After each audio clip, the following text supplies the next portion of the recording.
Welcome to Headlocks, Heels, and Havoc, the wildest mixed tag team in podcasting where the kayfabe drops and the chaos takes over. Let's ring the damn bell.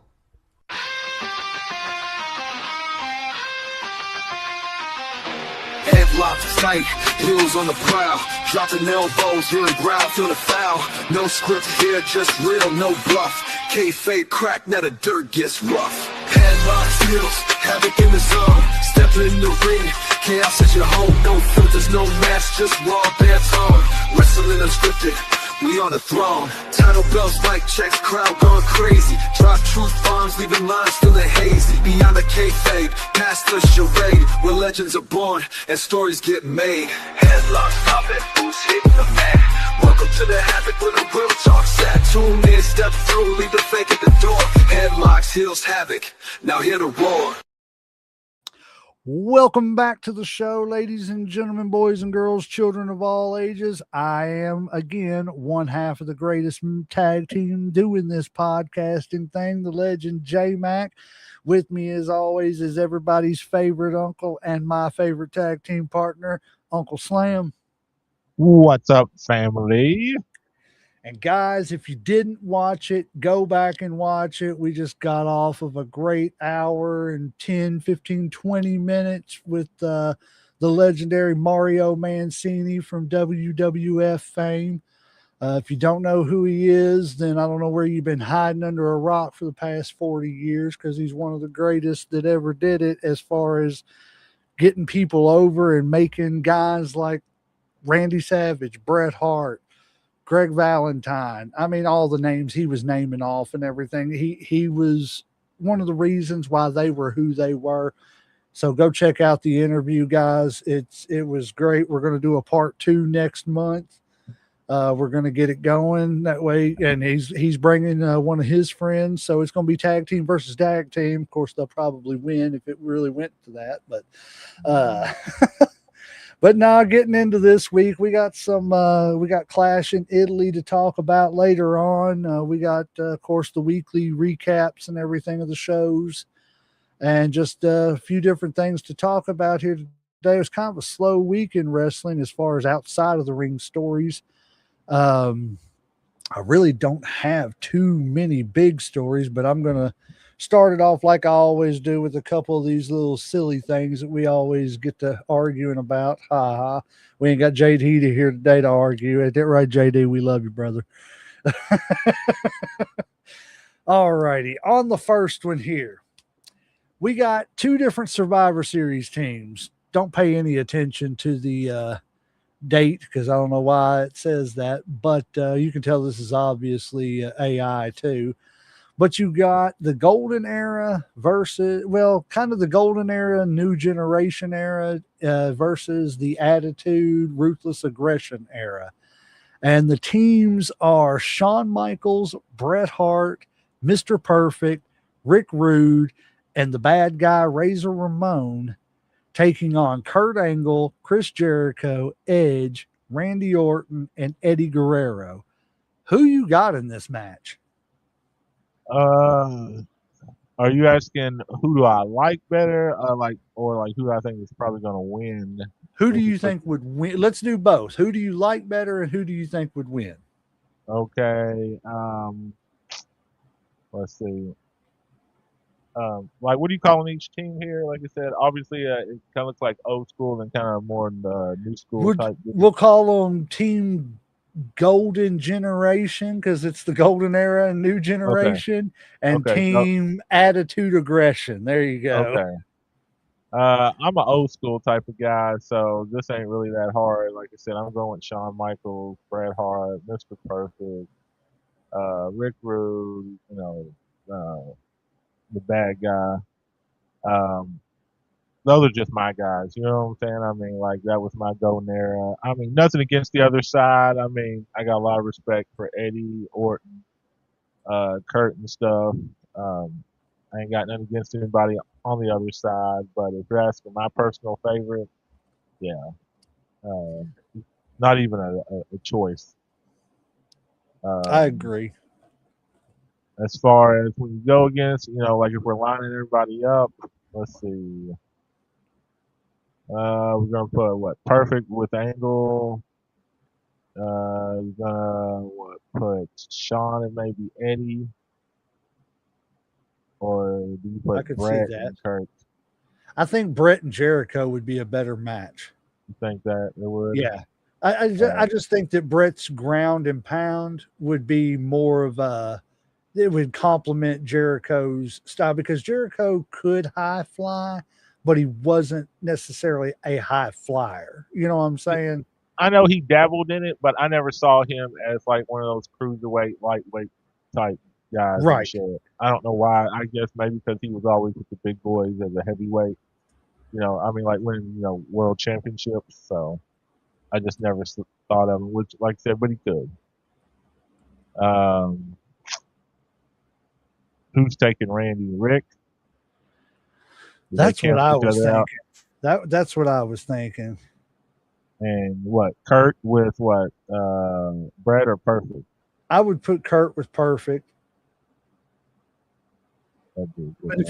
if you had team versus team, and just again, not your opinion, do you think that the Attitude Era team could beat the New Generation Era? I mean, I of mean, course, it's how the writer writes it, but yeah. I mean, like any given Sunday. But like I said, I just think old school would be too much for the new school here. I agree 100%. I think, like I said, Brett's gonna cancel out. Their guy. Maybe their top guy. I look at Rick being tougher than pretty much anybody else. I mean, you got two of the most technical people with Mr. Perfect and Bret Hart right there and shit. Well, don't forget Sean made top 3 too. No, I'm just Yeah, man. If you don't, I'm not even responding to that because I'm trying to stay positive over here. I'm trying to stay positive. Uh, it's like even though I got to root for him on this friggin' team, yeah. I But I just mean, think I think honestly and truthfully, I think the what we call it, the golden generation yeah, team, golden generation. I think they have a slight advantage because they've got all the technical between Perfect and Bret Hart. And then you've got a little mix of technical with the high flying with Sean. But then you've got the power with Razor and Rude. And I just don't see any power on the other team. Yeah, like I don't see it in Jericho. I don't see it in Edge. Um, Orton got swole like later on, but like he was never known as a powerhouse. Now I do think if you're putting Eddie and Sean, like you're talking about high flying, then Eddie's probably going to win that. But if you're talking about any other, I think Sean will take it without. It's hard for me to even say. Ugh, I agree 100%. kind So of like I that. got to go with the golden generation myself too. But that is an interesting, like I said, as far as teams or whatever. It would be too. I mean, the best of each generation, I guess, sort of the best. Well, because I think you could throw Triple H into that ruthless aggression team too, because he was kind of like the leader of that little push and everything. See, I When always Stone see him Cold, more as an attitude-ish. I do as the DX. When it Yeah, came to the game, Triple H, I yeah. seen him because like he kind of took over. At least I think he did after Stone Cold and The Rock Rock left. kind of left. Yeah, like he was the Yeah, main guy. he took that flag and kind of went with it and everything. Yeah. Yeah, I could see that. Let's see here. What we got? Okay, here's one for you. Lock these four men in a steel cage. Who walks out? Brock Lesnar, Gunther, Roman Reigns, and Jacob Fatu. No weapons, no escape, no allies. Only one will survive. Who you got? I wish I could do this in my Paul Heyman voice. I'd be like, Brock Lesnar. Lesnar. I know that was terrible. But yeah, come on, bro. Brock, Like the only catch is like who's coming out number two, and that's the only real question. So it'd be Gunther, Roman, and Jacob. I don't know if we know enough about Jacob just yet. Um, I know Roman's been in some steel cage matches, so he's experienced. I don't know if Gunther's been in a whole bunch. Like, has he? I haven't seen him in a bunch, but I don't see any of these guys other than maybe Jacob being like a legit badass outside of the ring. I could be wrong.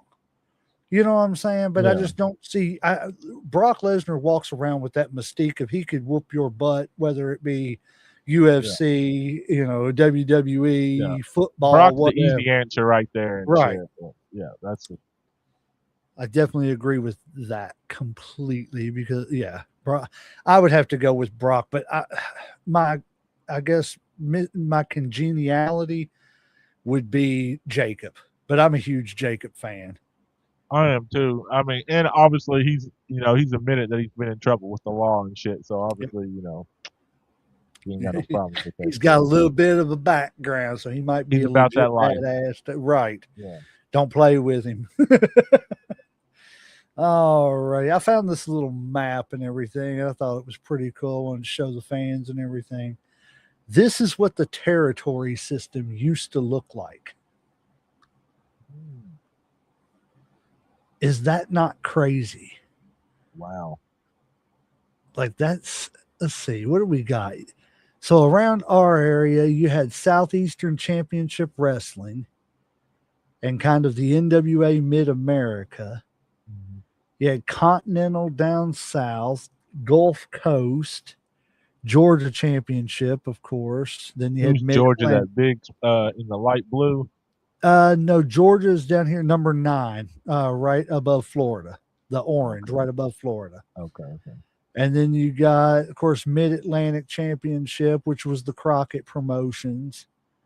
Of course, you got the WWF slash WWF in the Northeast, but I didn't know that they were surrounded by the NWA because the NWA had the New England Wrestling.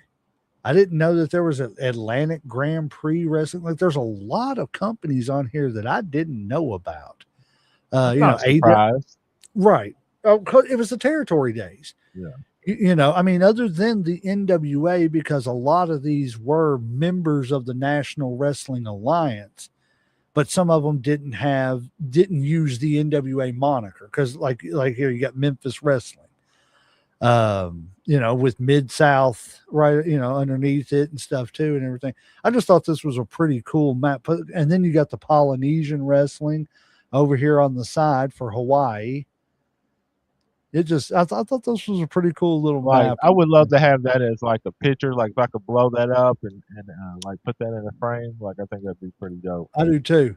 Put it on the wall or something behind you or something as a Yeah. background or something. That would be pretty cool. NWA New Mexico, Hollywood Wrestling. I'm gonna have to look some of these up. I mean, there's enough here where we could do profiles on these shows and or Yeah. on these territories. All Star Wrestling over there in Southern Stampede. Of course, we know that was Bret Hart's daddy's. And Maple Or Leaf. some of these Polynesian or whatever. Yeah, like I'm interested in all that. If I'm not mistaken, that was the one that Peter Maivia, the Rock's daddy, did was a promoter of and everything. I just thought it was a pretty cool map and everything to show everybody. I'm gonna keep a hold of it just in case. You never know. I may blow it up and make us a picture out of it.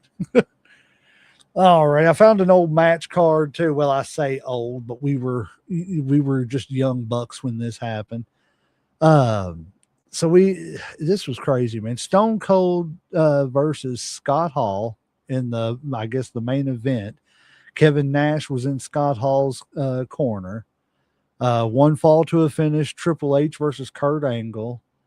Special attraction match, which was Rikishi versus Hollywood Hulk Hogan. Oh, wow. Like, yeah, like what? What I'm saying? That's not a match that I ever thought ever took place. Yeah. Got Booker T versus RVD. Number 1 contender match, the APA versus Christian and Lance Storm. This had to be Val, right after the merge or something like that, yeah, or it had to be early 2000 ish. yeah. Probably, I would say probably roughly 2002, 2003, possibly because it was right after the NW because they're advertising them as the NWO and of course Hollywood Hogan and stuff.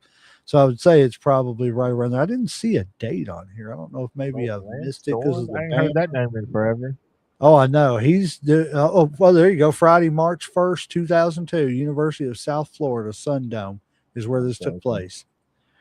And then let's see, you had Val Venus versus Tess, Jazz versus Trish Stratus, Scotty Too Hottie and Albert versus Mr. Perfect and the Big Boss Man. Like what?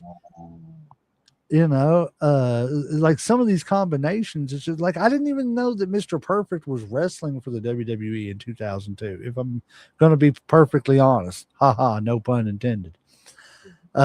Spike Dudley versus X Pac. I could see that. That might have been a pretty good little match. Two guys, same size and stuff. I just like coming. I like seeing these old match cards and putting them up there and everything. You think this was a good match? Would this have been a show you would went and see? Because I know I would have. I I'd have probably rather would paid have our just money. because it would have took like a mix of people that I really liked from WCW and from WWF and kind of put them together. So, So tell me, but with the well, match card we just saw versus this match card, which one would you have rather paid for? which one are you talking about? The before? Oh, The probably the SmackDown other we one. went to. Oh, No, like comparing the oh, match okay, card okay. on Oh, SmackDown to this match card, I would have rather paid the money and got this match card. oh, yeah, and plus they've been 10 times cheaper. Right. And that's the Uh, thing. Because at this time, I remember I was going just before a few years before this, I was going to the Raws and I was paying $30, $40 for a ticket. You And know, see, that's when it was in the prime type deal too. I mean, like even when shit was like, prime Stone Cold time, NWA, tickets wasn't breaking the bank. I mean, yeah, there was a markup and shit, which is normal and shit, but it wasn't constant. You know what I'm yep. saying? Every fucking show wasn't like, hey, we're gonna tax the hell out of you. You Now, could still afford a ticket, or you could still afford to take your family. right. And we've beat that horse to death. Lord, I still can't get over that. All righty. So we've got a War Games match. I want to see what your My opinion. favorite shit in All the whole right, time world. let's see how you like this matchup. So we got the two ring steel cage War Games, Yeah. but the participants are going to be the Dangerous Alliance Okay. versus the Hart Foundation. Oh, 5-on-5. let's see. So we got Owen Neidhart, Brian Pillman, Brett, and Davey Boy versus, and then like go back to the David. Okay, we got Stone Cold, Ray Briscoe, His Food, Double A.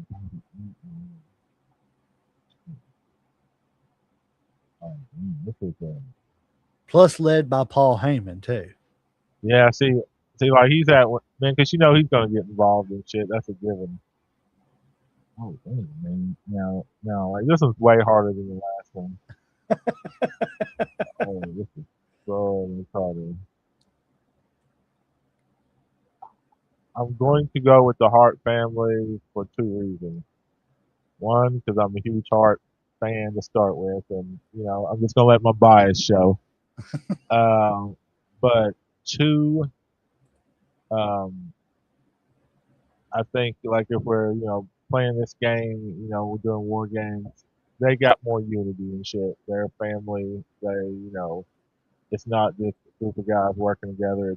It's family. So family's always going to have the advantage when it comes. Train together, work together. Um, but as far as a matchup, man, that's some great matchups right there. A lot of technical skill. Stone Cold can go technical. Double A, obviously, Larry Zbyszko can go technical. Um, Rick Rude, he's not known for being technical, but I mean, him and Neidhart to go at it and shit, and that's still gonna be a good fucking match. Then you Power got what? versus power right there. We got Pillman. I feel like I'm missing somebody on the Dangerous Alliance, but see, Paulie is always gonna be that, that fifth guy, sixth guy, whatever you want to call it and shit, because he's always gonna get involved. Pillman and Eaton. It's a pretty good matchup. Oh God, that goes so good. I would almost be willing.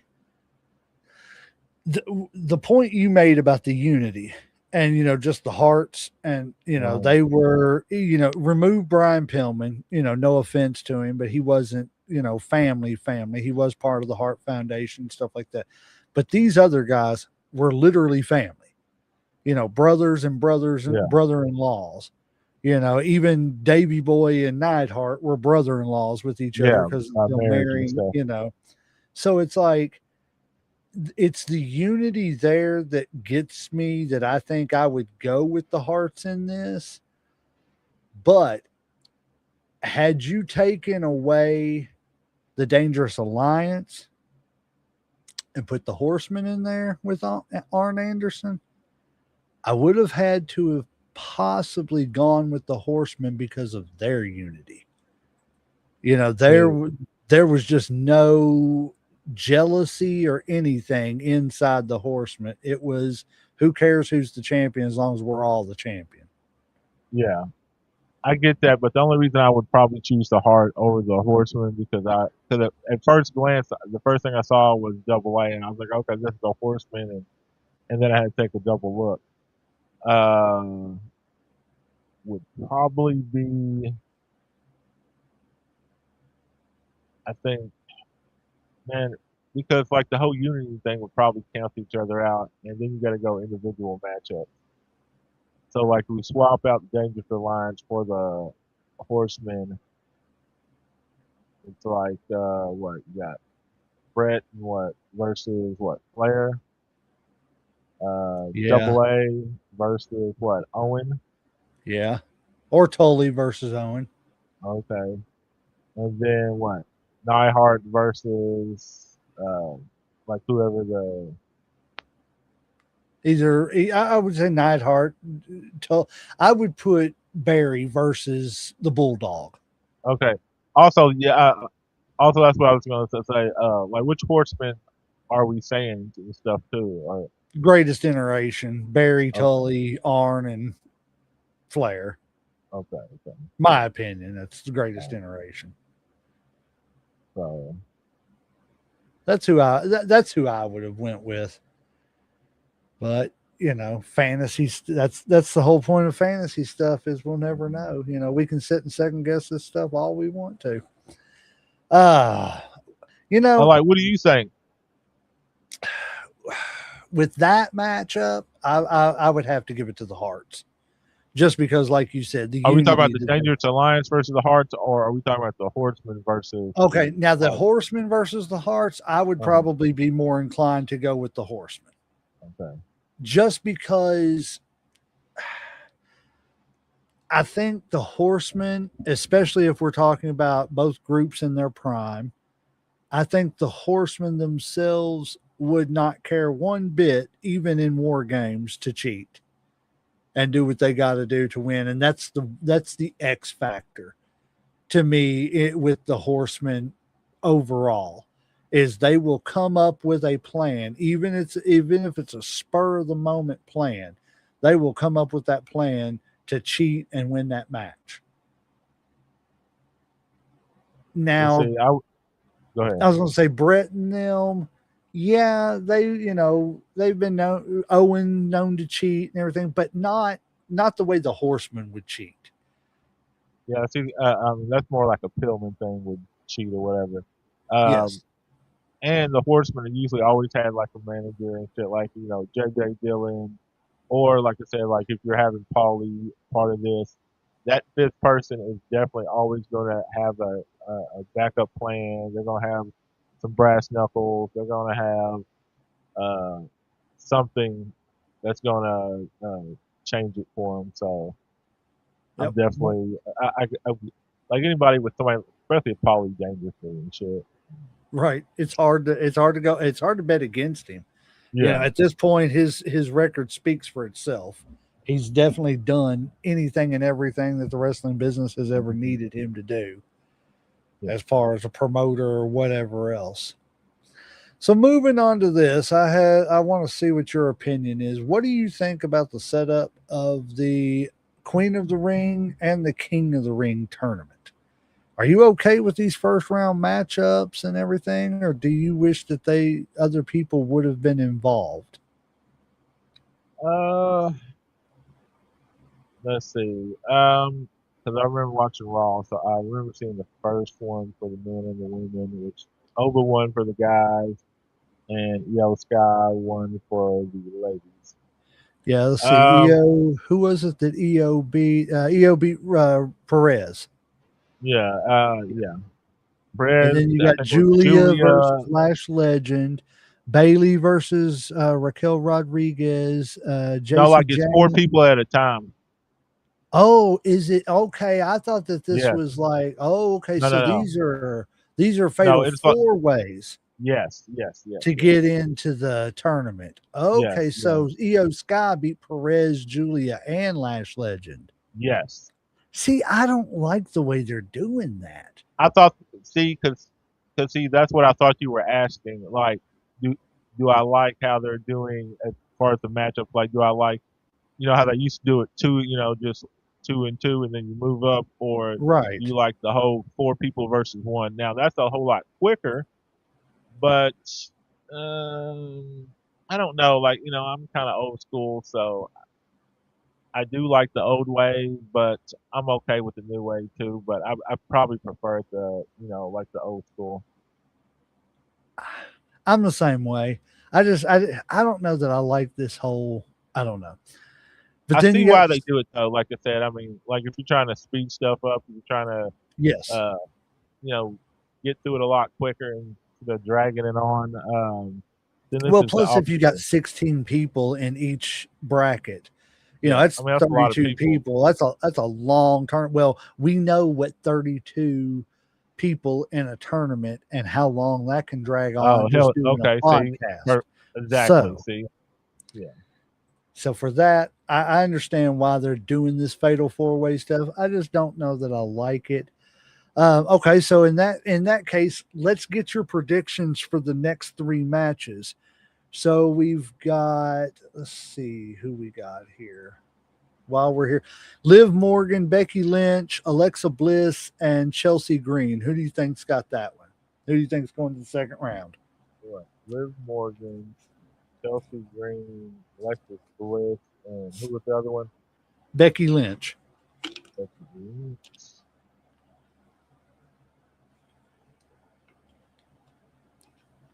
Part of me wants to say Green, but I think since Becky just lost her belt, they're gonna throw her a bone and at least let her move on. So I'd probably say Becky on that. See, I'm going to go either Bliss or Green. And Morgan doesn't need it because she's Yeah, got a championship. Lynch just lost a championship, so she's probably going to be taking a break here soon. And then, which I know she's on vacation. She was showing that she was on vacation. Um, I think it's either going to be Bliss or Green. Green's got the momentum going and the fans behind her yeah, right now. Bliss, I know she's kind of wrapped up with this whole, bestie thing with Charlotte and Rhea Ripley and all that stuff and everything. But I could see, I think it's time that they do something else with Alexa Bliss. She's too talented just to keep her sitting on the sidelines like they have been. Just yeah. my opinion. So I I, think I think I think Green or Bliss. My opinion. Go I ahead. almost feel like they're using like Alexis Bliss as like I hate to say like a jobber, but I almost feel like that's what they're doing with her now. It's like A carpenter. a carpenter. I'm sorry, I'm sorry. Right, right. We've learned new things. It's a Yeah, carpenter. carpenter. Like, cause I don't know. I just feel like they're not really doing much. Like you said, the whole best friend thing in front of his course. They won the belt. They lost the belt. Um, I don't really think they're in contention. Plus, I kind of like to see somebody else. Um, so I don't know. Like I said, I don't know what they need to do with it. What they need to do, like do something else because you're right. I mean, she is too talented. I agree. All right, moving on to the next match. We got Sol Ruka, Lyra Valkyria, Charlotte Flair, and Jade Cargill. Okay, now like say that one more time. Sol Ruka, Lyra Hmm. Valkyria, uh, Charlotte Flair, and Jade Cargill. I was gonna say so Ruka, but she just won the belt, so I don't think they're gonna give her another belt. Um, maybe Lyra.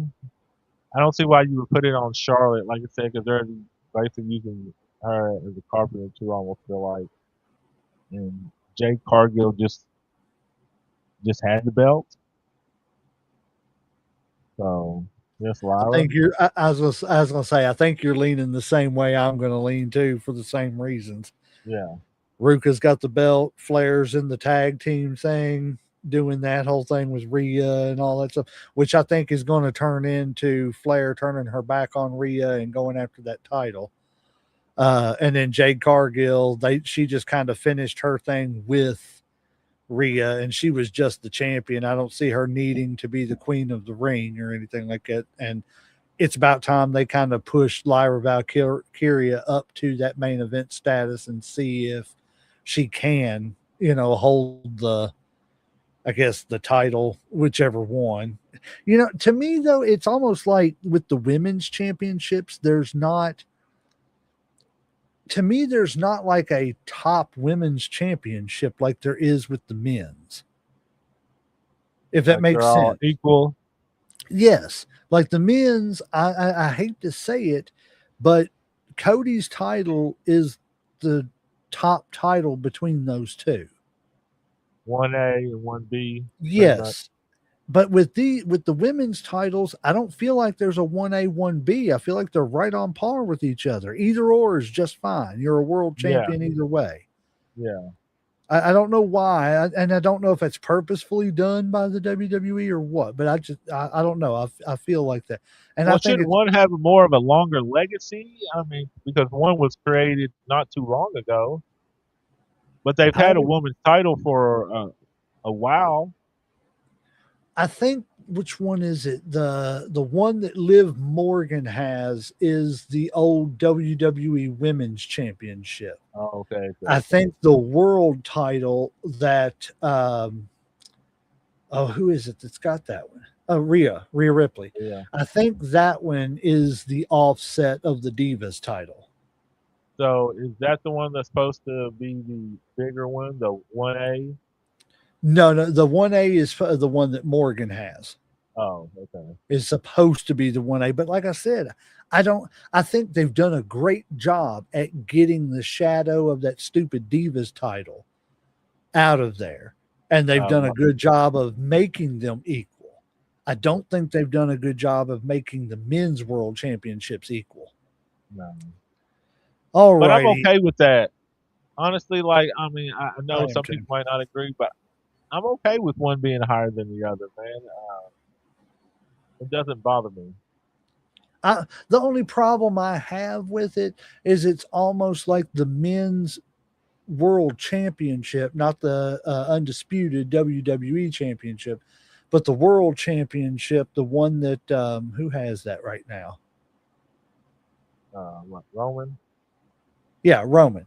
I almost feel like that's the new intercontinental championship. Um, As far as like, okay, we're going to give you the world title and see if it works out. If you blow up on that one, we'll give you the undisputed.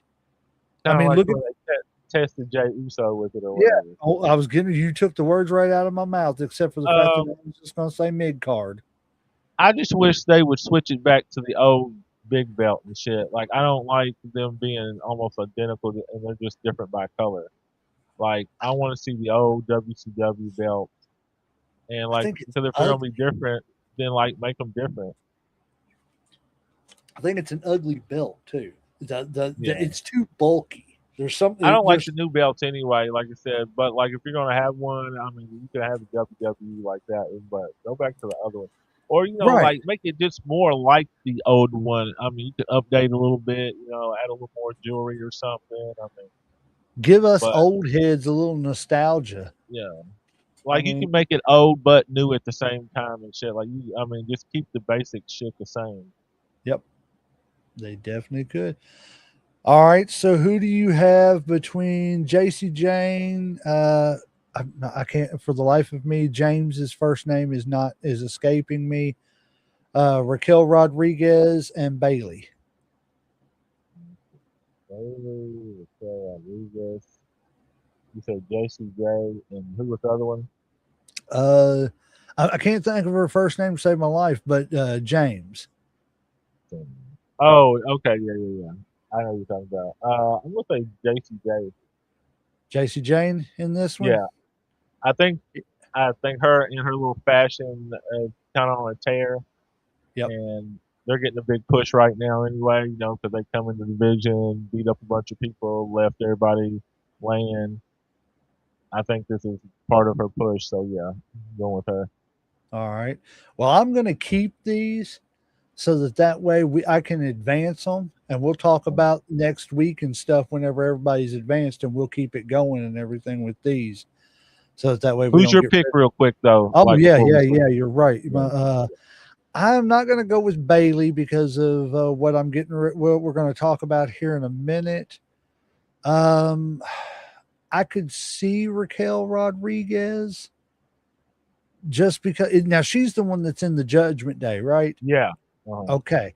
I could see the only way I see Liv Morgan with that world title getting to the finals would be is if they take Rodriguez and put her to the finals, and she has to beat her teammate who is Yeah. also the world champion, and that makes her queen of the ring because that'll be her big push. I could see that happening. But as far as just this matchup, I could see either Rodriguez or JC Jane. I don't see Bailey and I don't see James. So it's going to be one of those two for me. I can't really narrow it down just yet. All righty. For the men's side of things, we have got Penta versus Obafemi versus Solo Sikoa and Carmelo Hayes. Who you got in that one? I already know because they had it on Raw. Oh, Uh, that's right. They did, didn't they? My bad. yeah, Oba won that. That's Oba. what I was thinking. Yeah. Do you think that they will push him to the end, knowing that he's going to end up in one more match with Brock?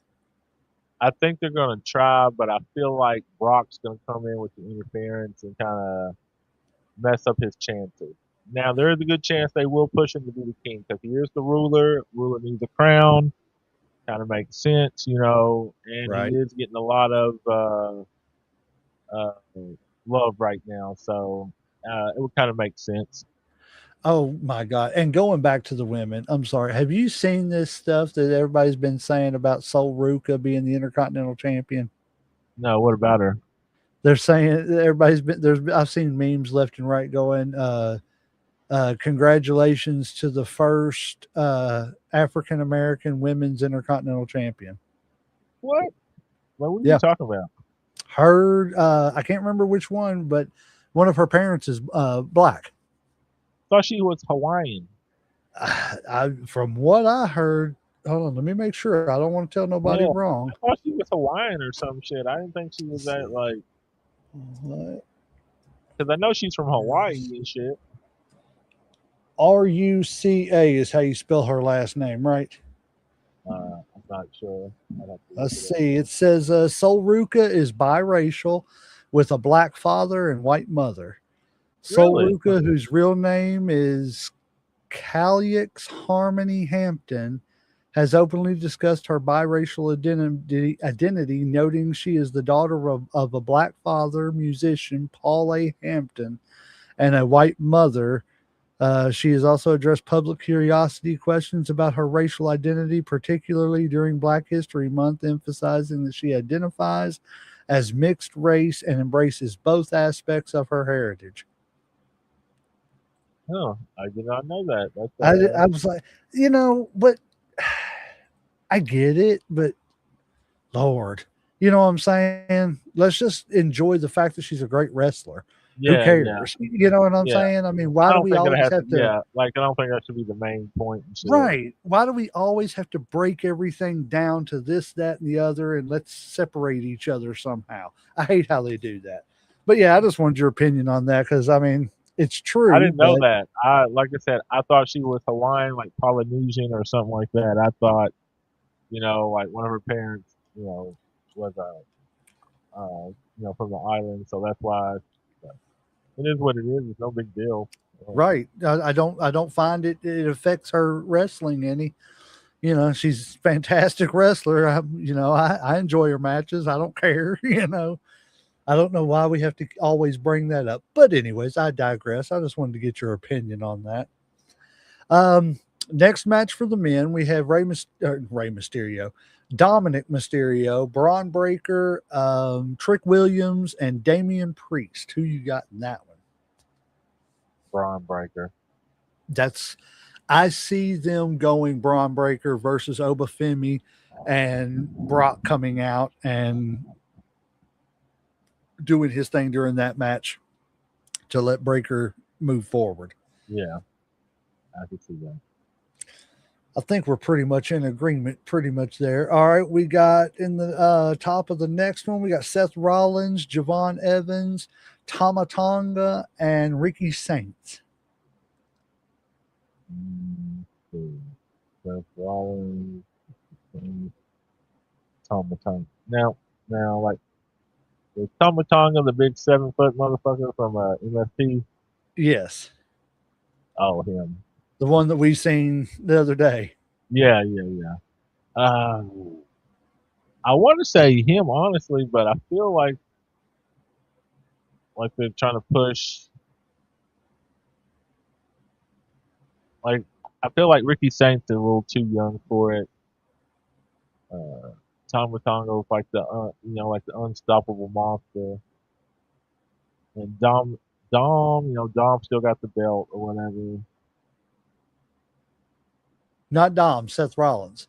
Seth Rollins. Seth only if Braun Breaker makes it to the next round. Like if they two, like if Braun makes it to the next round, Seth will make it to the next round.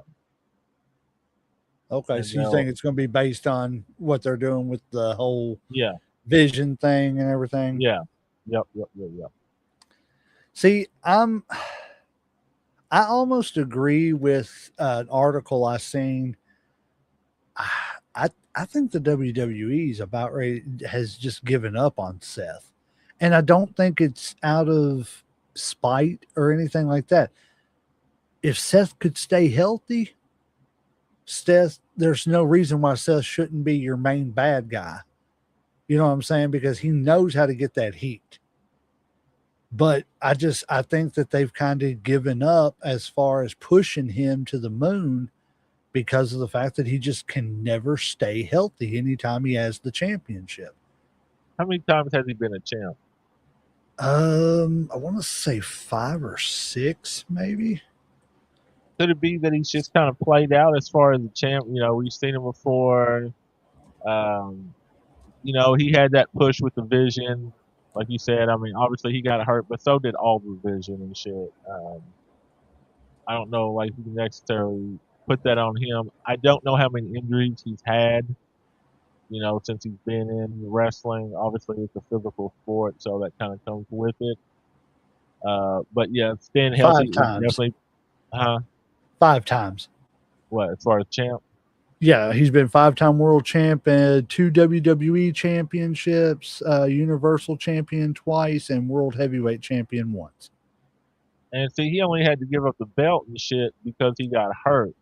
Now, if that hadn't happened, we wouldn't have got this swerve with the vision, and I think they would have kept going.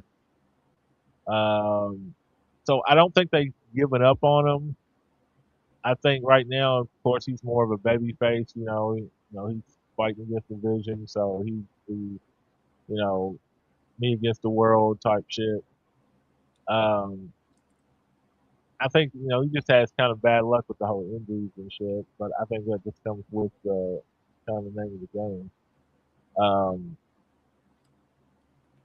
Now they should push him a little bit more as a villain again because I think he does great.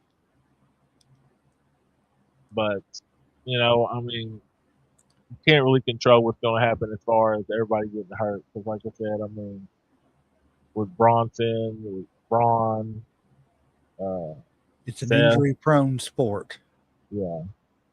And it just so happened that everybody was on that same Logan. Like everybody got hurt in Oh, 1 year's trust me, time. I've got a story about that for us here in a little bit. Everybody, like, I almost feel like they were really cursed and shit. Like, I mean, Yes, like the Danhausen come through and be like, curse, curse, curse, curse. right. You are cursed. Yeah. Speaking of Danhausen, I'm gonna show this off here in just a second. I'm gonna go with Javon Evans on this one because I think they're just ready to push him to the moon as of right now. But in this matchup, I'm either going Tama Tonga or Javon Evans. Yeah, I Before feel we like go, Tonga or maybe Seth if Braun if Breaker makes it through. Yeah. If not, it's Tonga. before we do this pick this last match, I'm gonna show everybody my Danhausen autograph I got Signed. from SmackDown. Yes, Signed by the man himself. and we are not cursed, and we're not cursed because we just had Mario Mancini on the show. We are blessed. Blessed. But yeah, getting back to those matchups and everything. We got Uso, LA Knight, Royce Keys, and Finn Balor.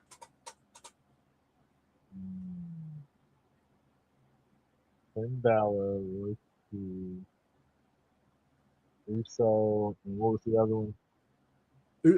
LA Knight. I know it's to the point where, I want to say LA Knight, but I still feel like they're not going to do anything with him. Yeah, they're kind of hyping Jay, with the whole Roman being like, there's two sides of a table, they'll be on the other, but they're trying to push Roy Keys. So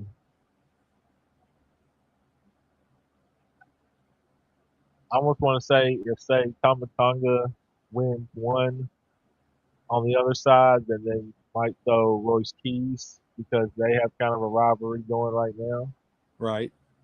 But, I think that plays off each other.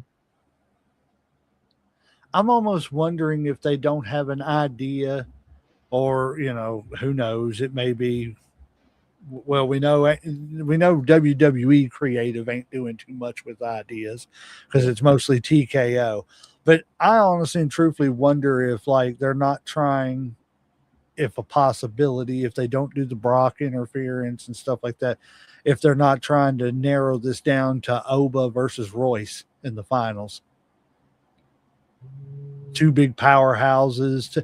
But the only sad thing is if you do that, you're gonna, and I don't want to say bury one, but you're going to defeat one of them, and that's going to defeat the whole purpose of that person. Yeah, see, because both of them got movement going right now, so I just don't see that going. I feel like you got to have a good. I feel like it'd be more like a Seth and a Braun Breaker for King of the Ring and shit, or it just being Oba getting there because he is the king and he is a ruler, and that sets up him and Brock going, SummerSlam, Brock going to defeat the ruler or, become the king or, Right. To overthrow the king, whatever you want to call it. Shula Fala. No, I'm sure. Yeah. I missed the Shula Fala. That was hilarious. So, I mean, there's really so many things, but it's kind of hard to know when you got TKO over here in the mix and shit. Right. And is it me, or does it look like that they are not going to actually do a King of the Ring pay-per-view this year? They're going to do it at Night of Champions. Oh, I could see that. And I I do. hate the way they do that, man, because King of the Ring should be its own pay per view. It should be the tournament for the night. You don't have to really worry about it. Any big championships, just enjoy the tournament and not knowing who's going to win. You know what I'm saying? Like they used to do it. I don't know. That's just my opinion. I mean, I'm just, kind of add to that. I'm shocked that they're actually going to do the NXT pay per views on CW instead of actually putting them on like ESPN. I know, but I'm not going to complain either. No, And any free wrestling, I'll take it at this point. Speaking of which, remind me to talk to you after the show, and I gotta let you in on something that may okay, help okay, that situation out okie uh, dokie. with the ESPN and stuff and everything. But yeah, I will keep these, and I'll try to figure out how to advance the winners and everything, and we will get it. We'll keep up with the tournament every week and talk about it every week as it's going on and everything. All right, Getting to the last few stories I've got and everything because we're coming up on the hour and we don't want to spend too much time and keep y'all on your Friday nights and everything. It is 10:30. Uh, it is expected that Bailey's contract is going to be allowed to expire. Now, there is no word on whether or not they're going to bring her back or, for a lesser deal or if they're just going to let her go. I think it's a mistake if they let this woman go. I think it's a mistake that they haven't been using her the way they should have been using her. But to let her go completely, you let somebody like Bailey show up on TNA or AEW. That's going to change that women's division because I think Bailey's just that good, especially playing a bad guy. When she first came in doing the whole I'm a hugger and all that stuff and everything, yeah. I really thought, okay, well, she's got the fans, but I don't know if this is really going to go anywhere. She Mhm. started playing that bad guy, and I was like, wow, this girl can do it as a heel. See, I'm almost like the opposite of you when it comes to this. I kind of want her to go because I think she could do so much better getting away from WWE. I think Oh, I she would have agree. more control over her character. I think they would appreciate her more. I think they would do more with her. Um, it's Stop kind of doing like this we said, bipolar thing that they're yeah. doing. I think that it's kind of like what we said before that they kind of buy up some of the good talent and just kind of hold them so that nobody else gets them, not to really use them, just to have them. And yes, she is, on TV and she's going, but they got her at this whole tag team thing with Lyra or whatever, and I don't see that just going anywhere. Um, I don't see it lasting. I feel like if her contract does expire, I think she'll get snapped up pretty quickly. I think there's other people that she's wanting to work with. I think she would have no problem getting signed to another organization and get good money. I think her going to AEW or TNA would actually probably like revitalize her career some Do you because I think think it it's could just got stale.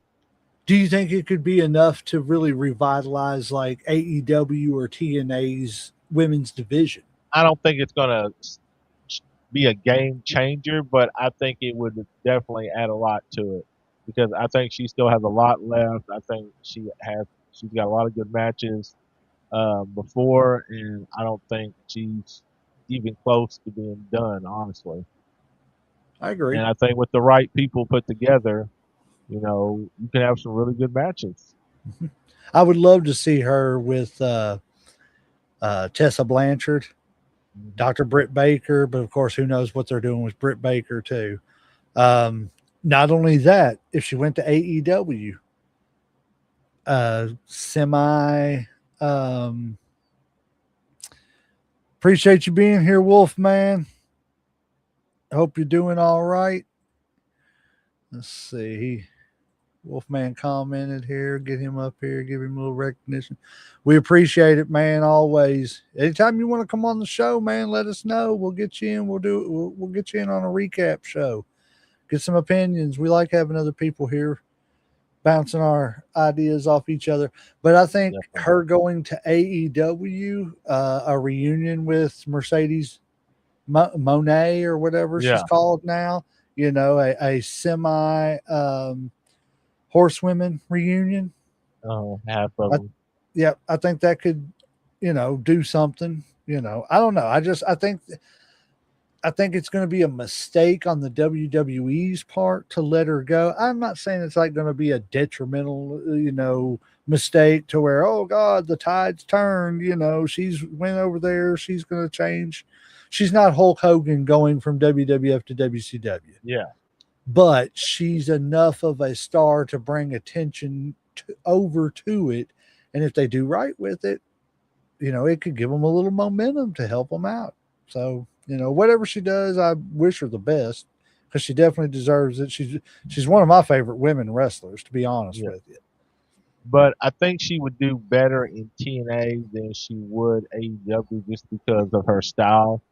I think AEW is just a little more hardcore, um, especially with like a lot, some of the matches.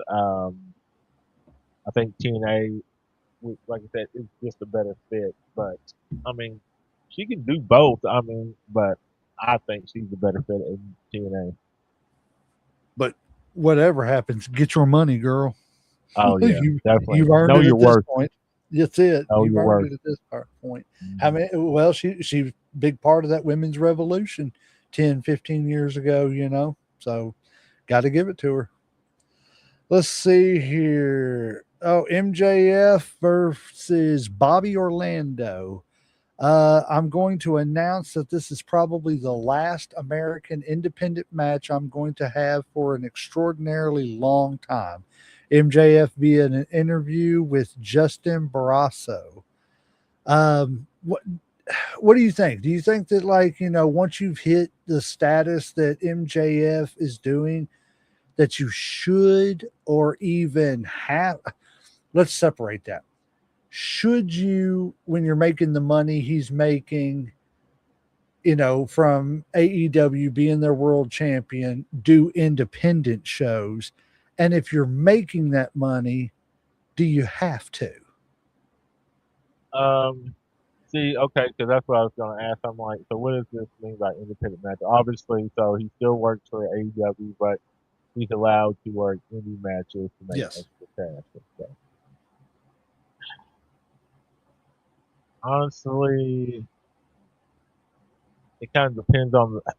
No, like I almost look at it like this as like a pro player going play like a pickup game. Uh, yeah, you can do it. Is it really worth it? What happens if you get hurt?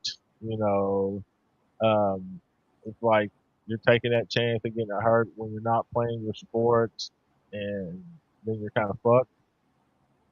Um, Technically, he can do whatever he wants, like unless it's stipulated in his contract. Would I? Probably not. Like you're getting paid really good money. Your body's already takes a beating enough as it is in wrestling, so that extra that you're getting is probably not worth it. Now, I mean, because he is who he is, he's probably getting a nice little payday and shit. I mean, I guarantee whoever's Oh having yeah. him, you know. But is it worth it in the end? I don't think so. I I think don't that either. like if you already got a nice little deal, and the nature of the sport is already tearing up your body, the the less you have to wrestle and still making a good living, I would go with that. I mean, you can call it playing safe. I just know that there's not really a retirement plan for wrestlers out there. There's not a union, there's not a pension. So and your body is your biggest asset. Yep. Your health, Yeah, your health because in general. Yeah, if because if you're you don't not have a healthy, body, like if you don't have your mind, 'cause and he's in probably one of the most brutal, promotions, AEW. It's a string for a reason. I have to agree, especially some of the stuff that they pull off. I don't know. Oh my God. I don't think you need to, like you said, if you're making it, I got news for you. if somebody looks at me, I do security work as my shoot job. If somebody looks at me and says, here's a company that's worth $15 million, it's your company now, run it the way you want to, do your thing, you know how to do it, blah, blah, blah. I'm not going out to a site and working security anymore. I'm sending people out to that site. You know what I'm saying? So once you become, we all know that MJF is probably comfortable in his life now, as far as monetarily. So is another 5, 6,000, 10,000 doing an indie show really worth everything? Like you said, is it worth blowing your knee out? Is it worth, and I don't mean that as any, bad thing. Again, everybody, if you didn't watch the other show, keep Mario Mancini's friend, wrestler in your prayers. He hurt his knee while doing a show tonight. So please, keep him in your prayers. But it's just like that. Anything can happen on any night. So it's like, don't take that chance. Keep your money, because the next thing you know, you blow your knee out and you're not the world champion anymore because you've had to, relinquish the title. And, we all know, yes, you've got a contract, but we all know that with being the world champion for a company, that exposure brings you more appearances, which brings you more money.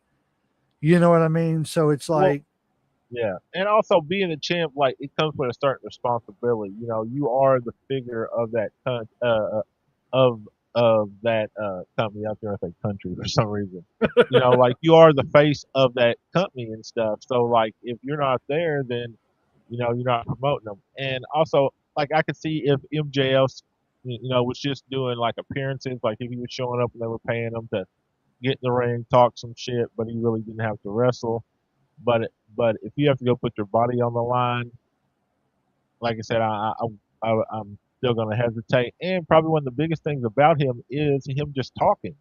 That's what like a lot of people like. Like he's good on the mic.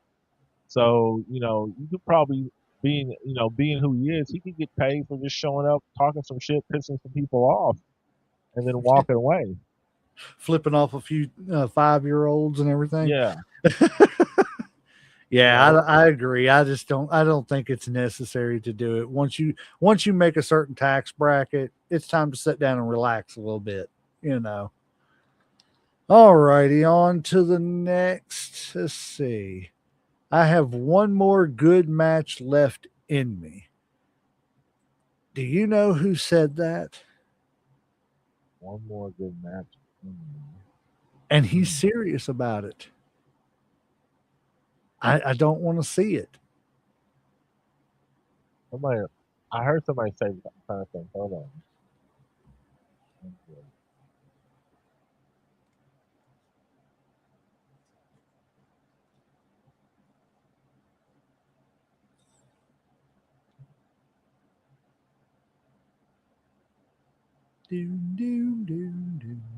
Man, this is gonna bug me because when you tell me, I'm gonna be like, "Yep, I saw that, but I could not remember."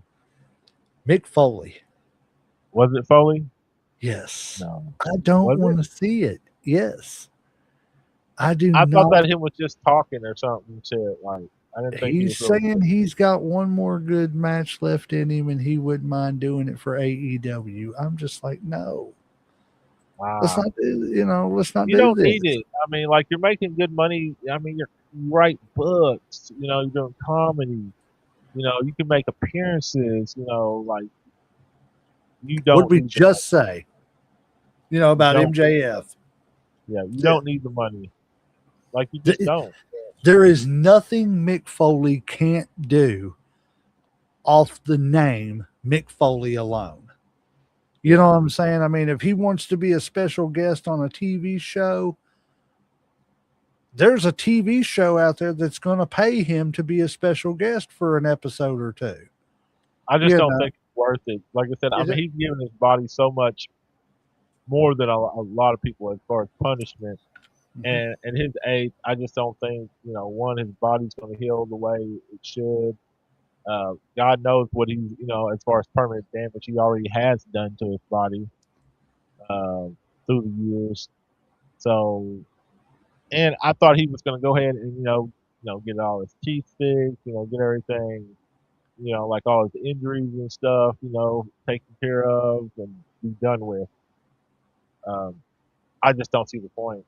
I I don't either. mean, like, Especially at 60 years old.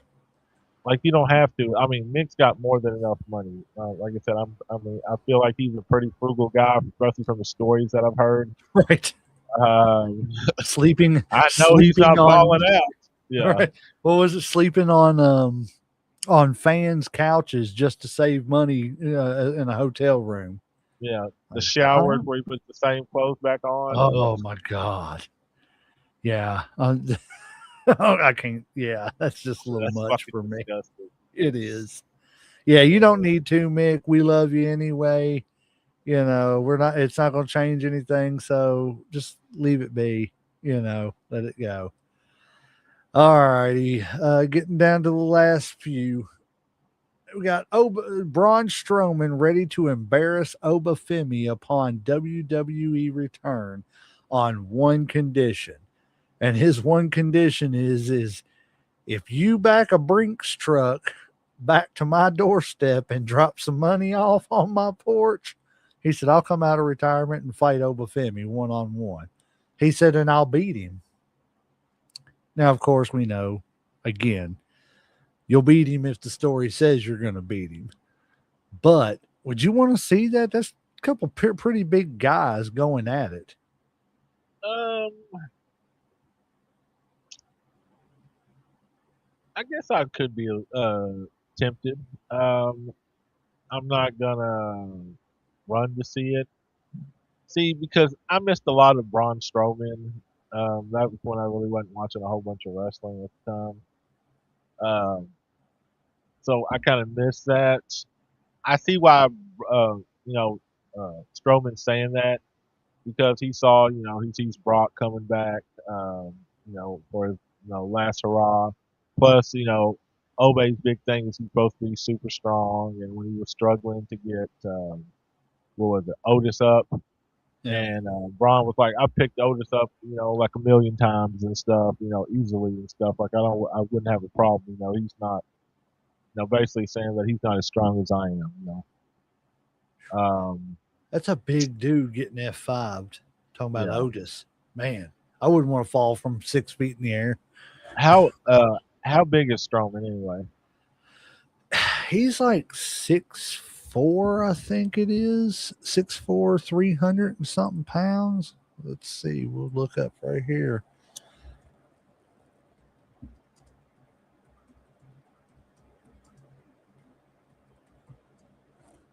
Let's see.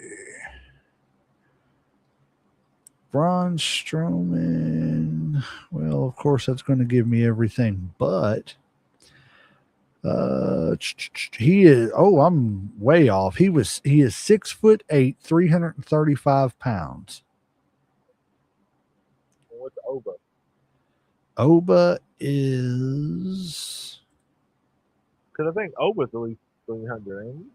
Oh God, yeah. Oba's got to be at least 350. I was gonna say 330, something like that. Let's see here. We will find out right here in just a second. Oh, there it is. This is a wonderful thing about technology, guys, is you can look stuff up at your fingertips. So he is 6'6", 310 pounds. Okay, so Braun's obviously got a little bit of height, a little more, And a little bit of weight too, about 25 pounds in weight. but still pretty close and shit. You know what I'm saying? Yeah, comparative. I could see watch it and shit as a one-off. Like I don't see it being as big as Brock just because Brock's the bigger name or whatever. But I wouldn't mind it. Now I don't know if I'd be like I back a truck up and I'll pay to see it type shit. I think, Brock's is just different. Lesnar is he's box office. Nothing against Strowman and stuff. He's just never been the star that Lesnar had. So he's not going to get the same amount of money. I agree. Sorry. I was getting a message from Mr. Mancini about the gentleman who had his knee hurt and everything, and it was confirmed the gentleman did blow his knee out. So keep him in your prayers. It's going to be a while before he's back in the Hate ring. to hear that. Yes. So definitely keep that guy in your prayers and all that stuff and everything, and be looking for part 2 of the Mario Mancini interview, because we are going to have him back next month. One day, me and Uncle Sam got to do some talking about that. Yeah, let me get on through these last couple so we can get to these results and get out of here. We were talking about the curse of the vision, and everybody in this picture has been injured except for Austin Theory, which he's kind of the newest member that they just plugged in. But even he kind of suffered the injury of his gimmick was stupid for forever, and now they want me to believe that he's some dangerous guy and everything. He was a joke getting stunned and beat up and punched and smacked around for 5 years, and now all of a sudden I'm supposed to believe that he's this dangerous vision guy. I just don't get it. I don't buy it. I think this whole vision thing, because of the injuries that have happened, everything surrounding it, it just needs to be blown up. Forget it. Let everybody go their own separate ways. If you want to push Austin Theory now, push Austin Theory. It's going to be a while before Logan's back, at least 6 months. So we're looking at, New Year's around the time, Royal Rumble time, for Logan Paul to be back. There's rumor that Braun Breaker has re-injured himself. It's not like a major, I got a missed time injury, but he's injured again. So, between, what is it? What's the other Braun? Uh, um, Bronson Reed. yeah, Brock. You got Bronson Reed and Austin Theory, and I got news for you. I don't care about either guy. You've made them both people that there's no reason to care about them. Bronson Reed a year and a half ago was this dangerous guy who could like crush you coming off the top rope with his tsunami. Yeah. Now I don't even hardly hear his name mentioned anymore. You know what I'm saying? And I mean, he's been gone for so long, obviously, out of sight, out of mind. But I agree with you. Like, I feel like the whole vision thing, once Seth got hurt and everybody else started getting hurt, blow it up, start again. They also seem like they're trying to push this whole Maxine Dupree and Austin Theory maybe thing going on or whatever because they're starting to be around each other. She act like he ain't trying to mess with her, old group and trying to be around him. So I I wonder if that has anything to do with the LA Knight thing and the fact that she's LA Knight's brother. If they're going to try to write that into the story. I don't know, but I'm with you. Let's just blow up the vision and start something fresh, because Braun Breaker can stand on its own. He's fine. Like, you can put him with whoever and he's gonna have a good story right now. I'm sick of the bloodline, and I would rather see a revamp of the bloodline than I would anything else to do with the vision. I don't even want to see the bloodline again. I don't like, either. I see why they're doing it because I feel like it's TKO and they're like, well, it worked for this long, so hey, let's do it again. Um, which I think is stupid because this shit gets played out. I think it was played out a long time ago. I think it was good while it was, but I think they drug it on too long, like they do with a lot of things. And I don't think people want to see that. I don't want like unless they can come up with something really creative to do with the maybe like a new bloodline or maybe you have a split or something like that where there's two different groups. But if not, I don't. I'm just not that interested in. I agree 100%. All righty, last couple of stories here. So Tony Khan has come out and said we will never respond to social media criticism. If ratings are down, if revenue is down, if relevancy is down, it's up to us. Well, no crap, Tony Khan. But that's the exact problem. You're not listening to your fans. The fans are telling, well, I don't even know that it's not listening to your fans. TKO is not listening to the fans because TKO does not have any idea of what they're doing when it comes to wrestling. So we need to let the Tony Khans go sit down somewhere and all the TKO executives go sit down somewhere and let the Triple H's of the world and, the other guys do their thing to where they, wrestling can be good again. We're tired of seeing the same product. Tired, I don't know. It just Let the owners be owners and let the wrestlers promote and write wrestling. yes, Plain and simple. that's it. There is no other way around it. Keep your nose out of stuff you don't know nothing about because you're not letting the fans enjoy the product anymore. That's just my take on that. I don't want to go into a deep thing because, like I said, we've beat that horse to death on this show for the past year. And it just doesn't seem like anything because guess what? They're not listening to the fans. What do you know? They don't take to social media. All righty. The last thing I've got before I do these, well, actually, I take it back. I do want to play something that's a quick shout out from this gentleman, and I hope he doesn't mind me doing this. I do not have permission to do this, but but he did shout us out and answer a question of ours, so I would like to share it with the community. But before we do that, Ric Flair has fired back at his online critics with a pair of fiery posts on X. If all you haters don't realize what I've done in professional wrestling, from now on, don't call me Rick, call me Legend. Flair pointed out his historic career, reminding fans of the decades he spent helping build the wrestling business and becoming one of the most recognizable stars. In a second post, he challenged anonymous critics directly.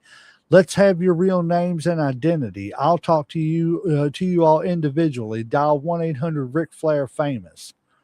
Flair has also declared that he has more money than time and said that he's tired of social media trolls. The comments come just days after Flair deleted a series of posts involving his son David Flair and their ongoing public dispute over the name Flair. They're literally fighting over the name Flair. One thing is certain, the Nature Boy isn't staying quiet. Man, I think it's time for Nate to sit down somewhere. He's taking things too far. We get it. We know what you've done. Yeah. I agree that he has more money than time left because he's owed him shit. And I think, and I'm with you. I think you need to sit down, your legacy secure, go rest. But I think him being Nate, he can't. Like, it's just not who he is. Like, he's played this character for so long that there is no separation. So there is no Richard Fleer anymore. Yeah. There's only Ric Flair. I agree. And I hate it too because I think he's putting a little bit of a dark shadow on his legacy that he keeps talking about.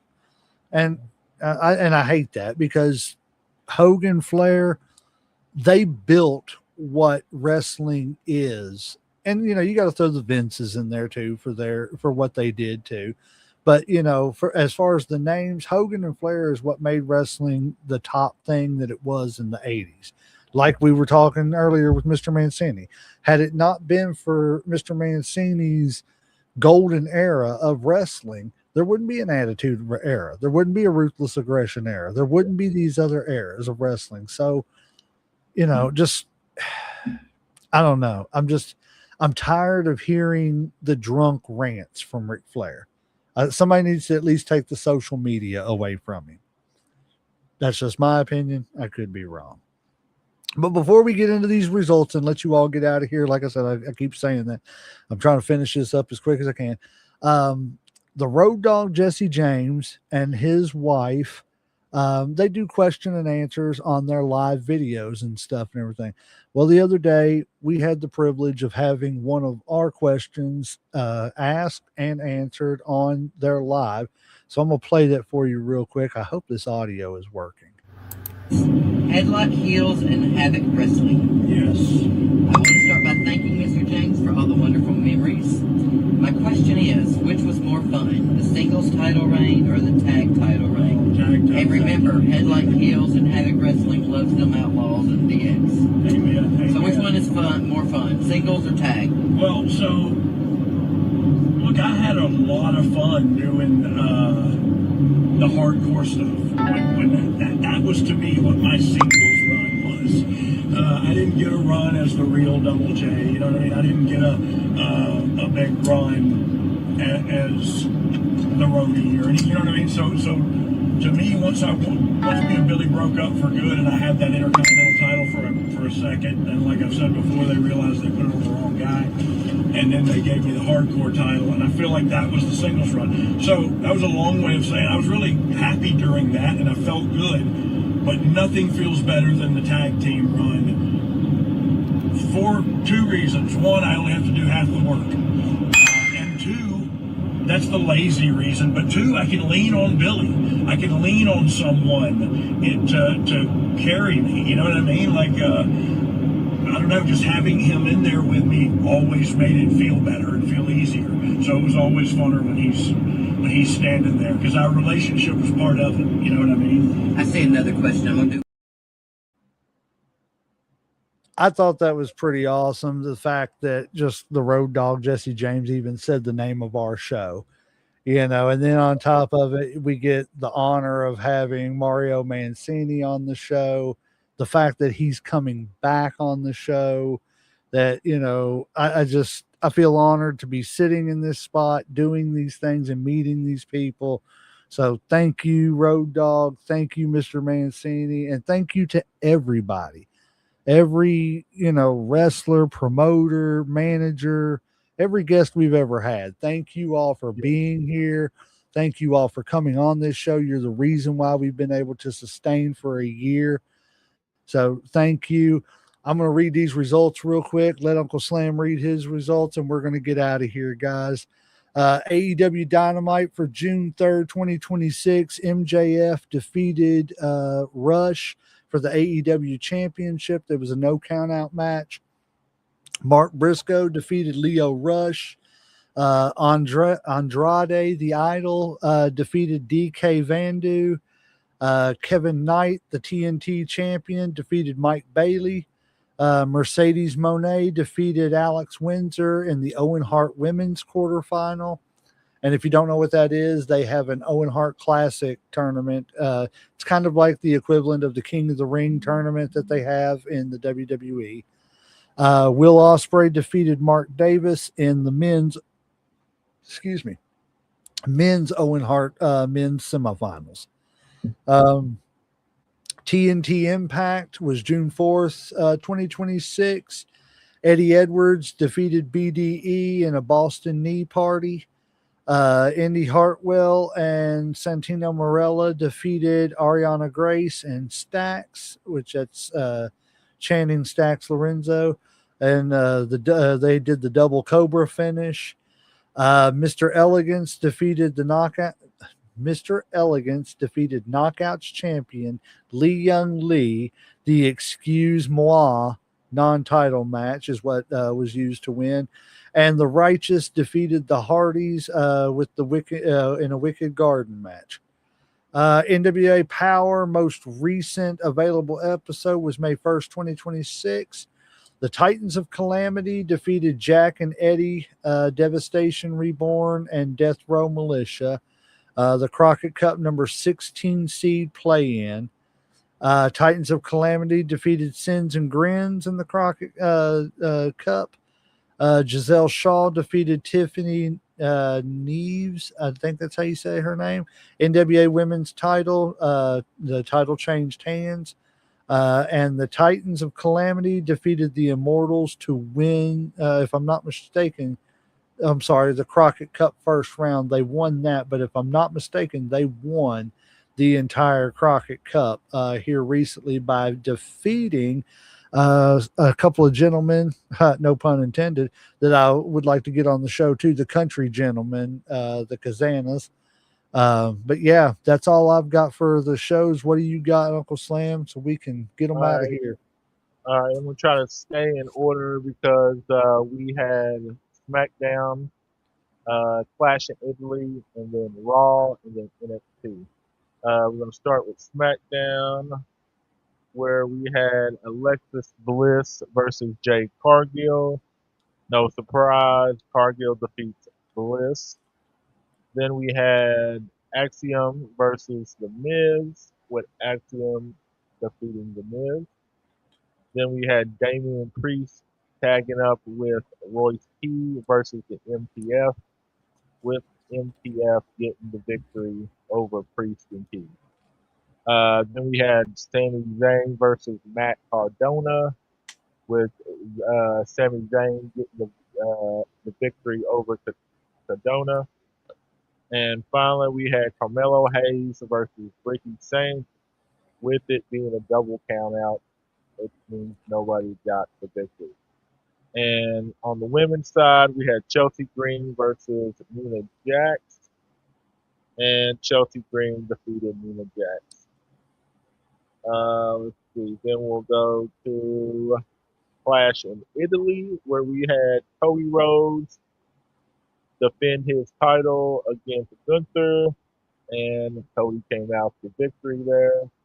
Then we had the other main event with Tribal Combat for the World Heavyweight title with Roman Reigns versus Jacob Fatu, with Roman Reigns coming out on top, which means Jacob Fatu has to acknowledge him. So, I hated that. we had Rhea Ripley versus Jade Cargill in a hard fought match. Um, let's see. Then we had run-in from B-Fab and Charlotte Flair, but Rhea Ripley retained her title. The Intercontinental Championship match was Soruka versus Becky Lynch. With the big upset, Soruka captured her first Intercontinental belt in WWE main event. Of course, the big match that had nothing to do with a belt was the Obafemi Brock Lesnar match, with Obafemi taking 7 F5 Yep. before he was finally defeated.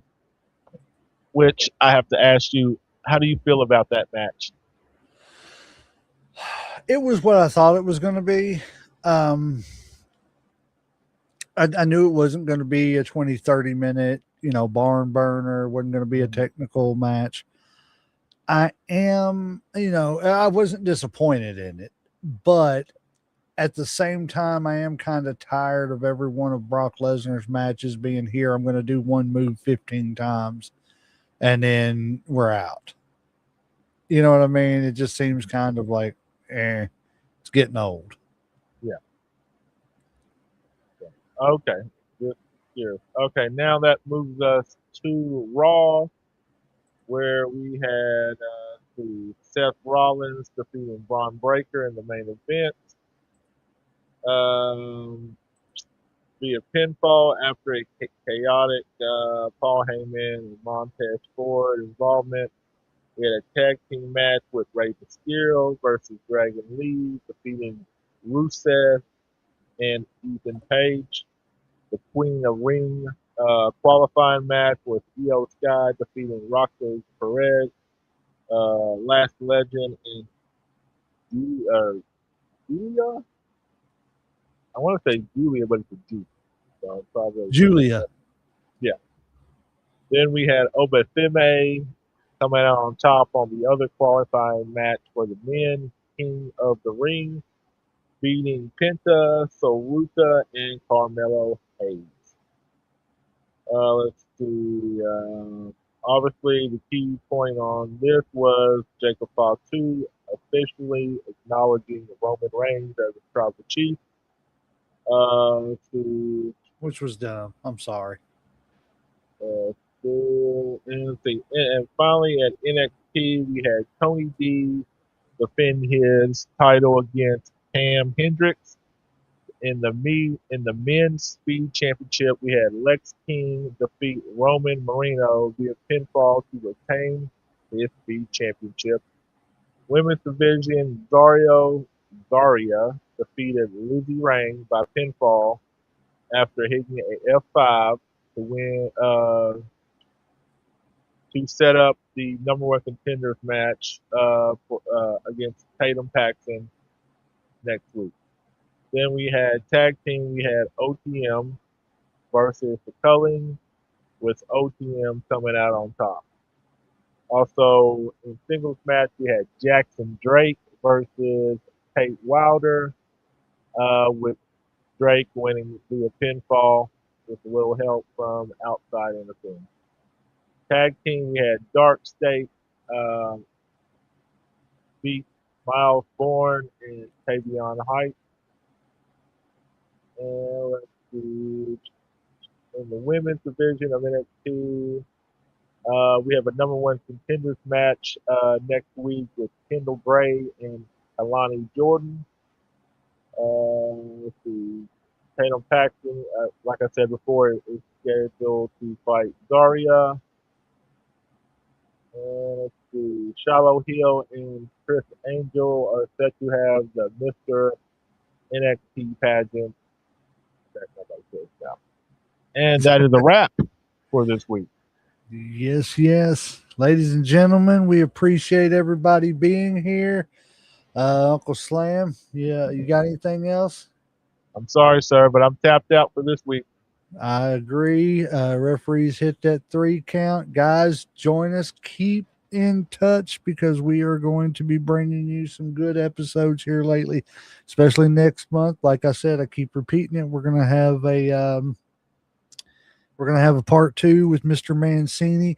Next week, we have a guest from Aftermath Pro Wrestling, which is a company owned by a buddy of ours. He's been on the show a few times, Mr. Brox Boulder, one half of Grappling Inc.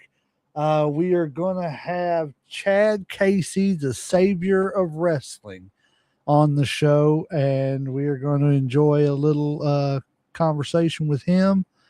We are going to get some things trying to rolling for you guys. We appreciate you all being here. We appreciate all the love and support. Please go out, share this, like it, subscribe it.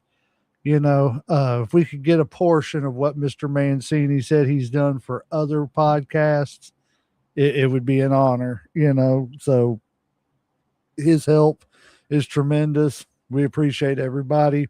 Referees hit that 3 count, so we're going to ring that damn bell.